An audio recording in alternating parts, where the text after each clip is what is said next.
An invasive species in the Florida Everglades is threatening the area's sprawling ecosystem. Burmese pythons are apex predators at the top of the food chain. South Florida has hired 25 top hunters to capture and kill the snakes. A nearly 17-foot-long python was killed last week. Now, it is the longest captured so far in this program. Mark Strassmann has a first-hand look at how the snake hunters are going high-tech. In a remote corner of the Florida Everglades, we found Rodney Irwin hunting by drone for a snake in the grass. On an embankment 20 yards away, the drone spotted this 7-foot Burmese python warming itself on a rock. Irwin closed in. This is a Burmese python, and this is the one that's causing all the trouble. Burmese pythons, giant constrictors native to Asia, became a nuisance in Florida after 1992. Hurricane Andrew toppled a reptile breeding facility, and all its pythons slithered into the wild. Female Burmese can lay dozens of eggs at a time.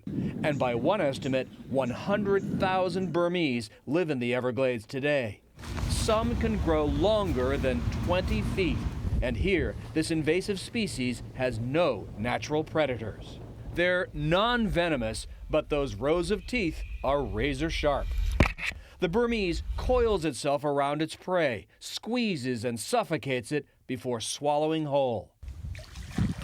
This video shot late last year in the Everglades shows a Burmese strangling an alligator. They have a articulating jaw, and that allows them to be able to eat and swallow just massive objects that you would not think that a snake could do. They captured one here, not too far from here, that had a deer inside.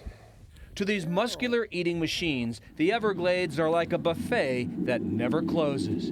They devour birds and mammals and disrupt food sources for panthers, alligators, and other creatures. This month, the South Florida Water Management District launched a Burmese bounty program. Through May, 25 elite hunters like Irwin can capture and kill as many as possible. They also get to sell what they catch. I make a whopping $8.15 an hour. And when you capture a snake, anything under 4 feet is $50, and then it's $25 a foot as it goes up. Hunters have trapped roughly 100 snakes already, some of them huge.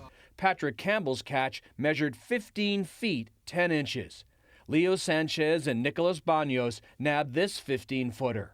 It weighed 144 pounds. We saw up close the one Sanchez and Banos caught, dead but still intimidating, outside Brian Wood's exotic leather store in Hollywood, Florida. These are my large selection of alligator. Wood has spent nearly 30 years selling animal skins to marquee names like Gucci and Hermes. So your view, catching these things, bringing them to you, good for the environment, good for business?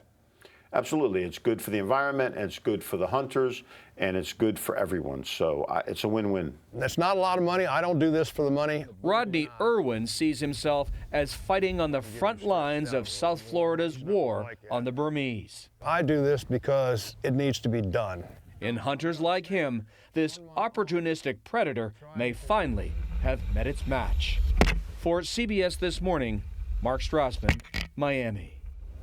Wow. Bet they got job openings.